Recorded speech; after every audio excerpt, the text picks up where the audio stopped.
Bom, então pessoal, vamos dar uma olhada agora, né, na análise de balanço material para um processo inteiro, né, com ou sem reciclo, tá?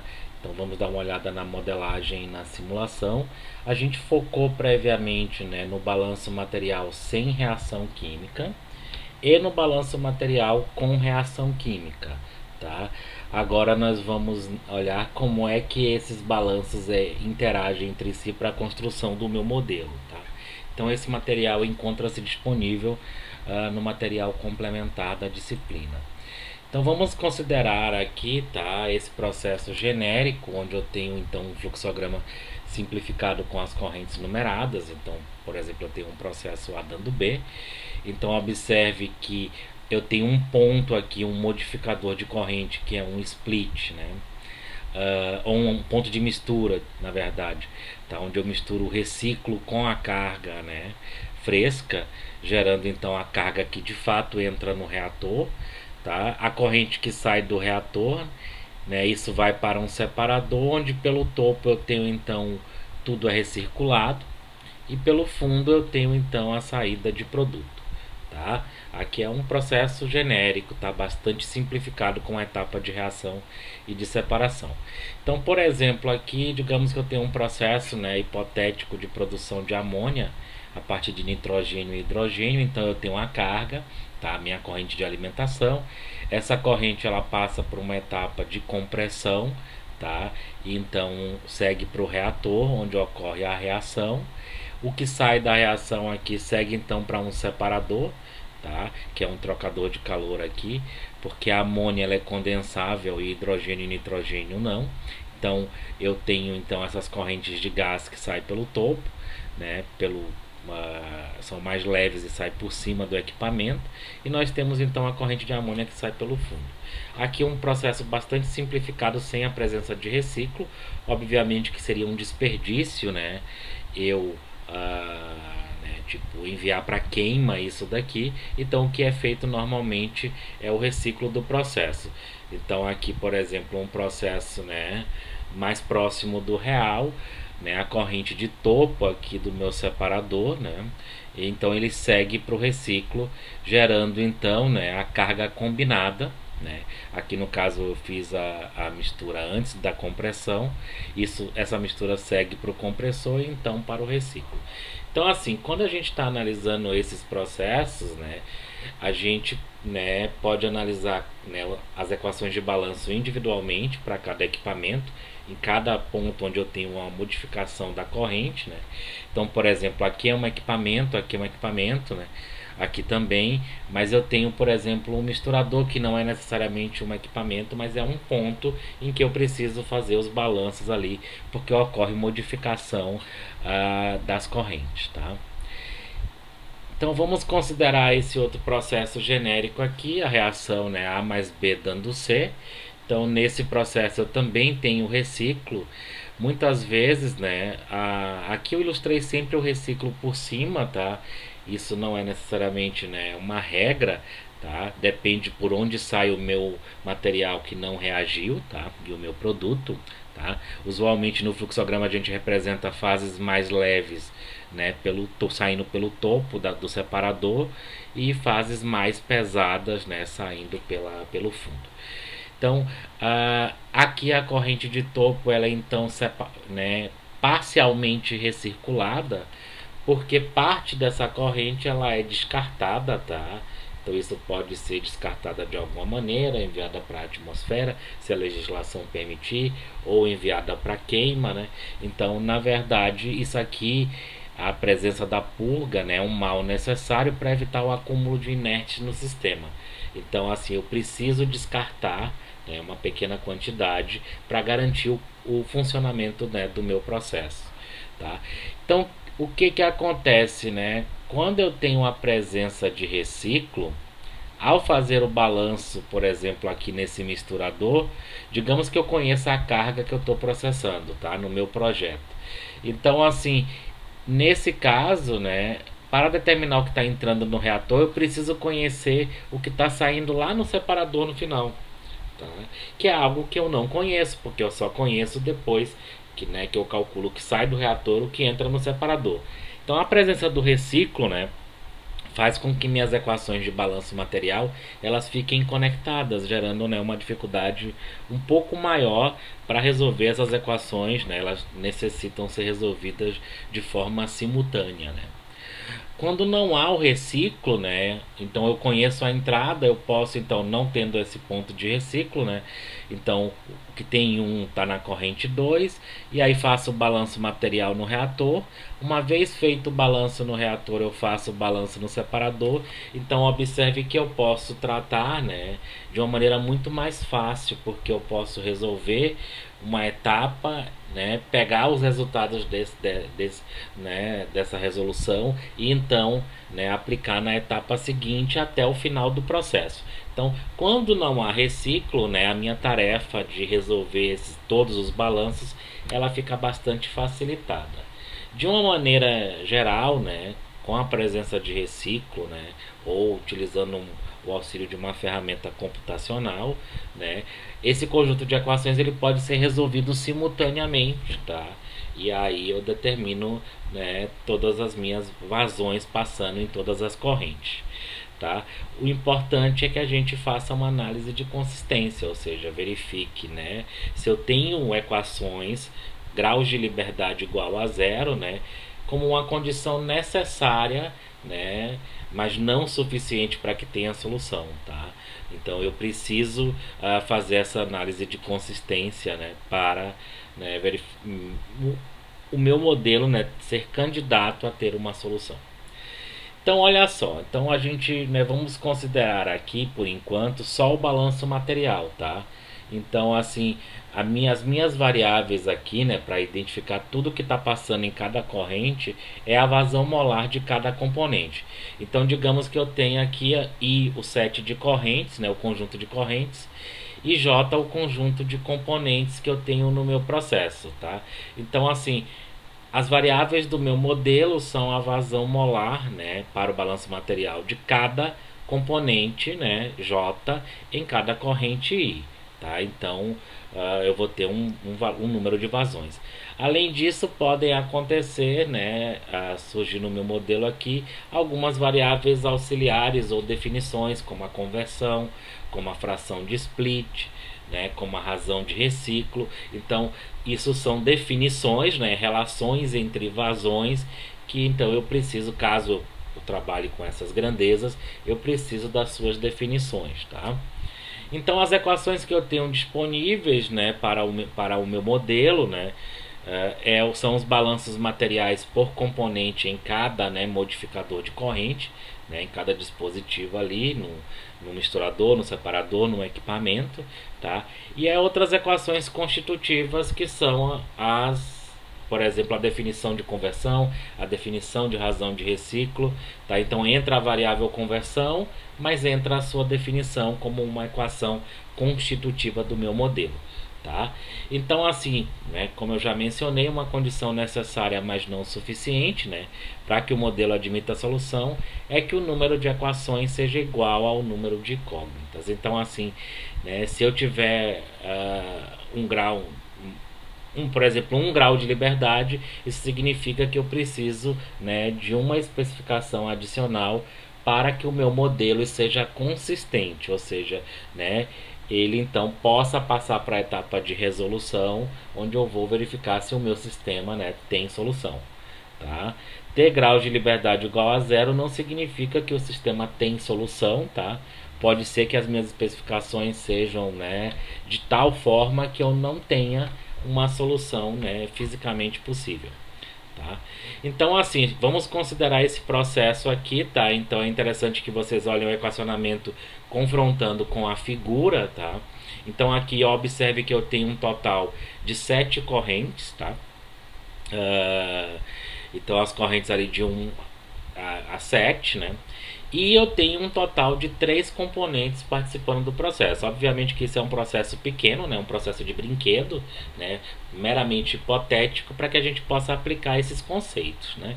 Então, assim, eu tenho 3 componentes, A, B e C. Eventualmente poderia ter um solvente, né? Que seria um inerte ali na etapa de reação. tá? Mas então vou considerar então a presença de 3 componentes e 7 correntes. Então, para o inventário do processo, né, todo o balanço material, eu preciso então de um total de 21 vazões, né? Tipo a vazão de cada componente em cada uma das correntes. Então, 3 componentes vezes, né, 7 correntes, eu tenho um total de 21 vazões. Tá? À medida que eu, né, ou vai especificar, né, ou queira calcular, por exemplo, a conversão no reator, a fração de split no separador, eu preciso acrescentar novas equações constitutivas e novas variáveis que aí eu posso contar, tá? Então, para que eu possa fazer análise de consistência, tá? Então, vamos lá, né?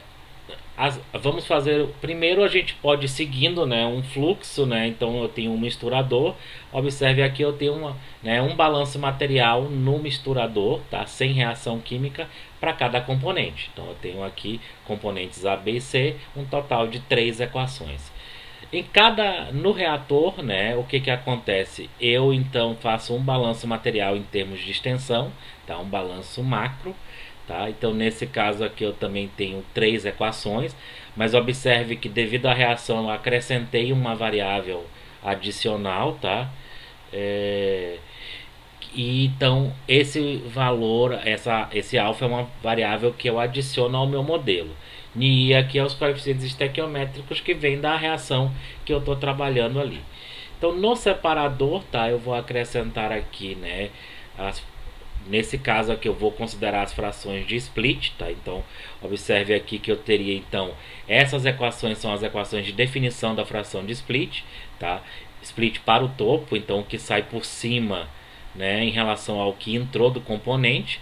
Então, observe que aqui eu tenho 3 equações, né, uma para A, B e C, que são as definições de fração de split. Se eu fizer então o balanço material de A, B e C no separador, tá? Aqui ele já está combinado com a fração de split. Como a fração de split é definido como a fração do que, né, de 0 a 100, tá, do que sai em relação ao que entra, tá? Obviamente que o que não saiu por cima saiu por baixo, né, para fechar o balanço material do componente. Então, aqui na verdade é a equação de balanço material do componente, onde eu substituí a definição de fração de split. Então, eu tenho um total de 6 equações aqui. No splitter, né, onde eu tenho a razão, o reciclo e a purga, eu acrescento aqui a definição de razão de reciclo, tá? Para definir a fração de split, o reciclo, né? Então a razão ali é o quanto, né, do que está saindo no topo ali está indo para o reciclo, tá? Então é um valor de 0 a 1, tá? É a fração de reciclo aqui. E o que não está indo, né, pelo balanço material ali para cada componente, né, ali nesse separador, né, me dá então, né, o que está indo para a purga, tá? E o que está indo para a purga é o que não está, o que está de 5 da corrente 5, que não está indo para o reciclo, tá? Então assim, eu posso contar as equações que eu tenho aqui, tá? Vamos dar uma olhada no reator. No reator, tá, as equações de balanço, eu tenho esse termo aqui, como eu falei, ele é o termo de geração, tá, expresso em termos de extensão. Esse termo, né, ele pode ser expresso em termos de conversão, tá? Então, assim, essa forma é bastante válida quando a gente está trabalhando com conversão especificada, tá? Um reator, né, um balanço material de conversão especificada. Então, eu não preciso entrar no detalhe do equipamento, tá? E existem outros casos que a gente vai analisar um pouco mais para frente nesse curso, né? Que é quando o volume do reator é dado. Nesse caso, o volume se relaciona com a conversão através da cinética da reação. Então, se o volume é dado indiretamente, eu estou dando a conversão, tá? Mas aí eu preciso de equações adicional. Ou eu posso dizer que o meu reator é um reator de equilíbrio, ou seja, onde o equilíbrio químico foi atingido, tá? Então, a conversão de equilíbrio é a máxima conversão que eu posso alcançar no meu sistema, tá? Se o meu sistema é suficientemente grande, eu vou alcançar essa conversão de equilíbrio, tá? É o máximo.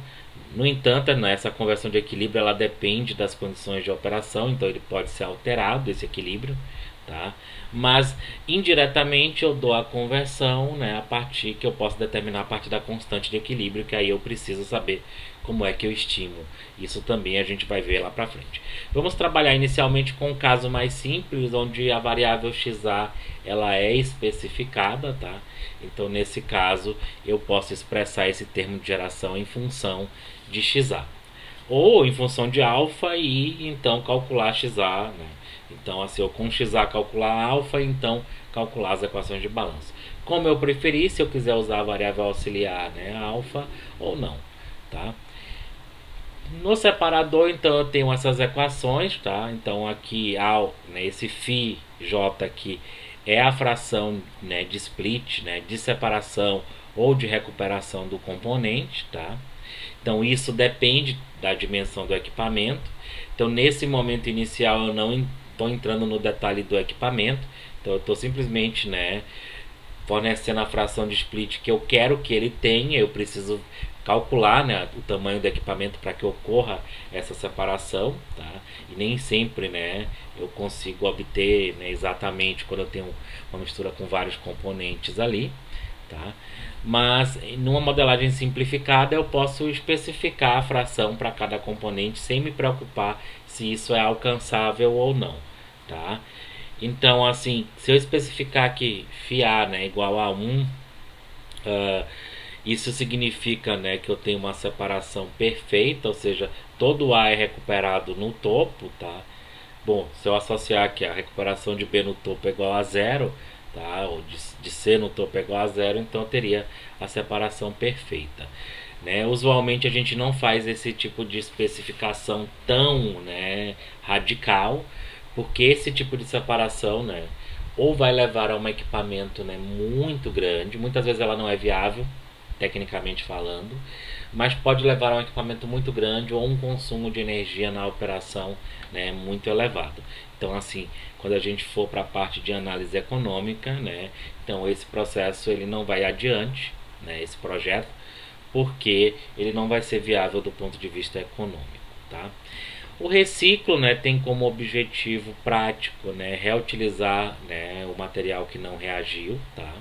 Então, quando ocorre a separação, o meu produto ele segue para estocagem e venda, né? E o que não reagiu, ele volta para ser processado, tá? Eu paguei por essa matéria-prima, então eu não descarto ela, eu simplesmente retorno para o meu processo.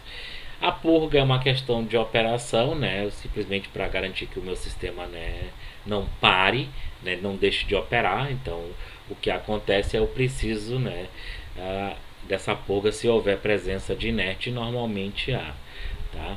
Então o que que acontece aqui, né? A fração de reciclo, eu tanto posso trabalhar com fração de reciclo, com razão de reciclo. Então quando aparecer esses termos, né, no projeto, né, ou, né, você vai usar isso no projeto, você precisa deixar bem claro, né, a definição, porque pode gerar, né, alguma ambiguidade nessa informação aqui, tá? Trabalhar com fração, né, percentual é bastante interessante, né?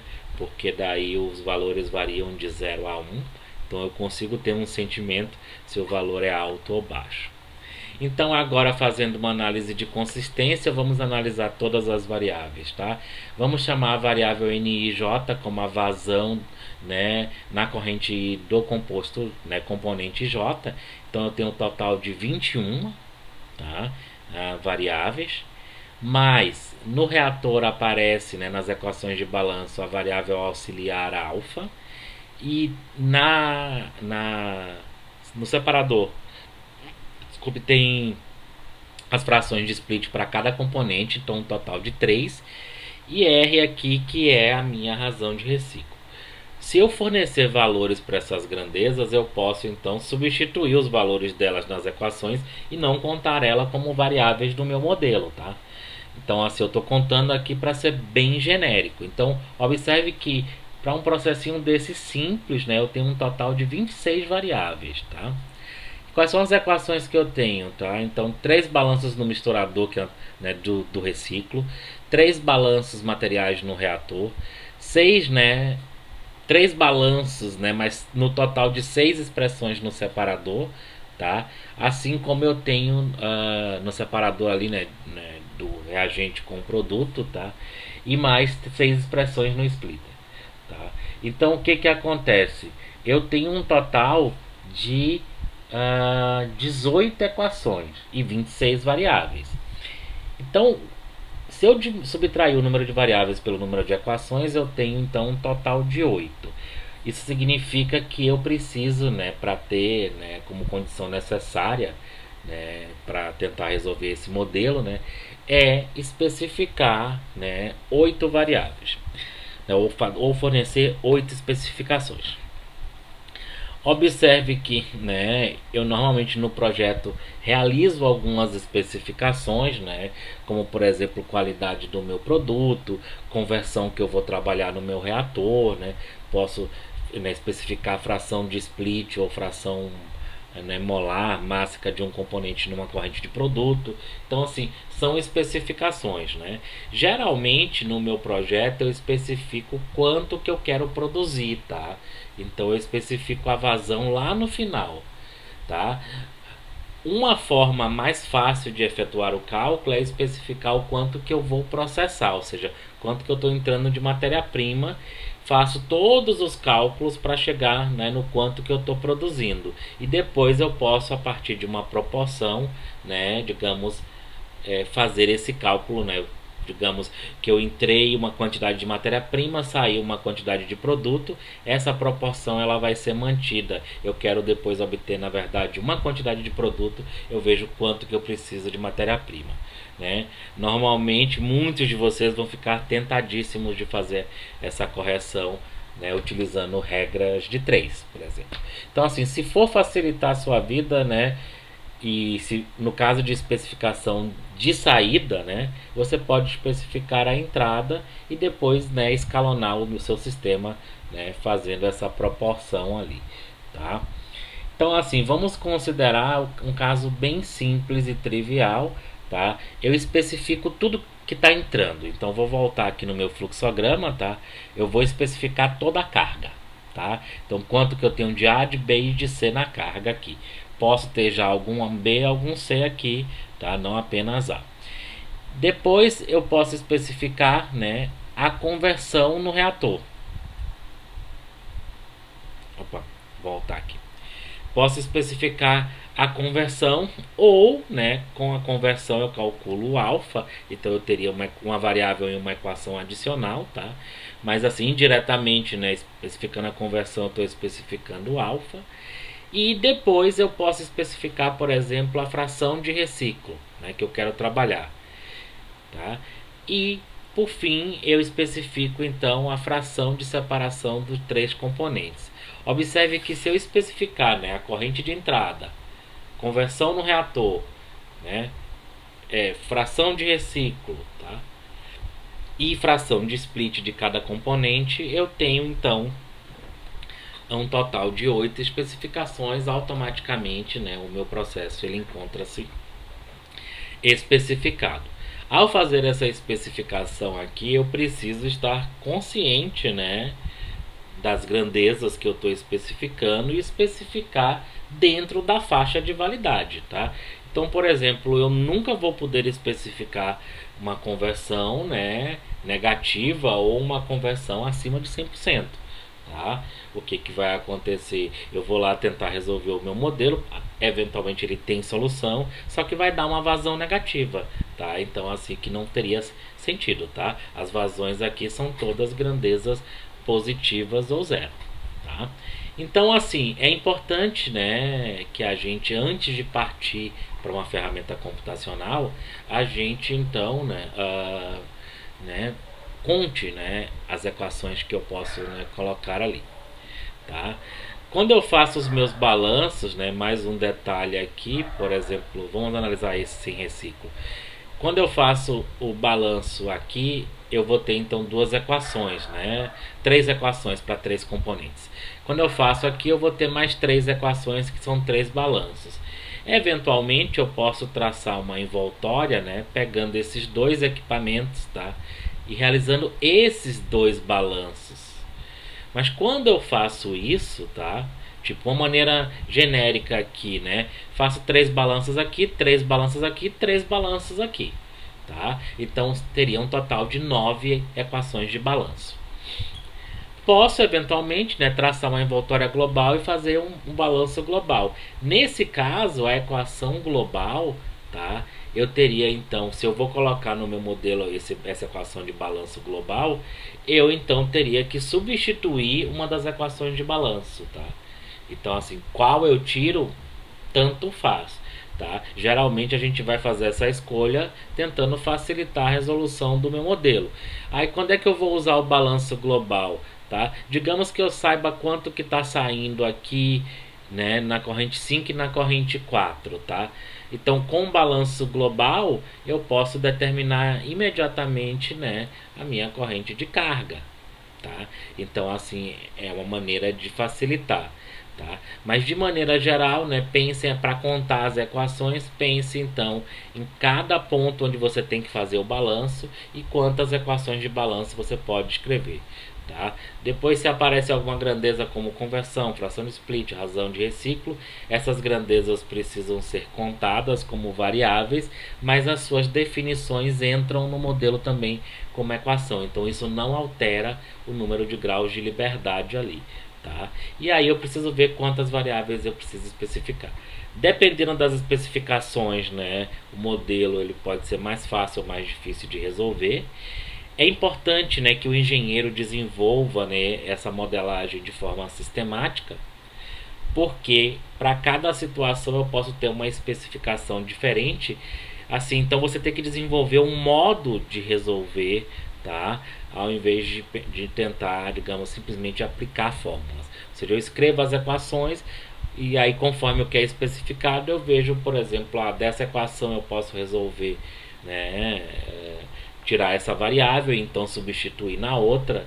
Né? Então a escolha às vezes do balanço, de um balanço que pode facilitar, né, também, né, precisa dessa visão, né, isso só com a prática mesmo, né, que a gente pode obter. Só resolvendo vários exercícios desse tipo, ou se deparando com uma situação diferente. Tá? Então assim, por exemplo, né, aqui tem um exemplo, né, hipotético.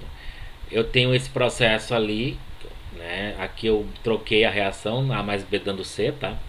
Dei as massas moleculares, dei a massa específica média da mistura, né?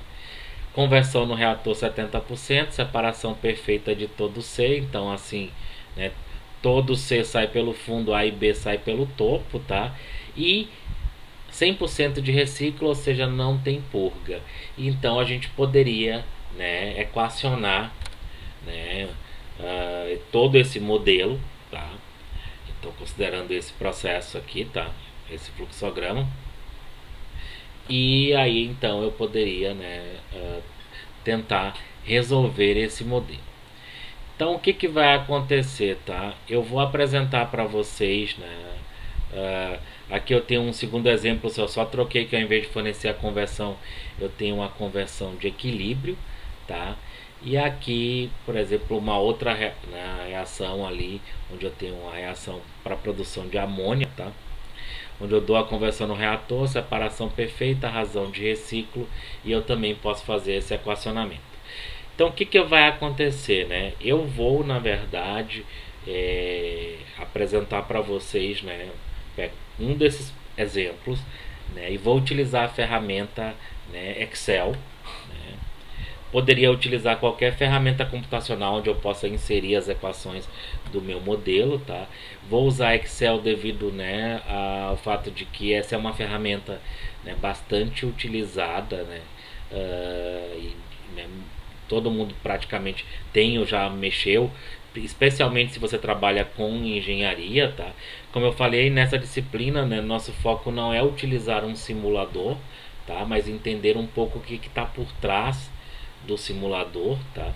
Então, assim, a gente pode fazer cálculos manuais quando eles são extremamente simples, mas mesmo esses cálculos simples, né, eles ficam muito facilitados se a gente utilizar o computador. Então eu vou terminar essa apresentação por aqui e na sequência eu vou apresentar para vocês um vídeo, né, já em Excel, onde a gente vai resolver um exemplo desses aí, fazendo toda a modelagem utilizando a ferramenta Excel. Então era isso.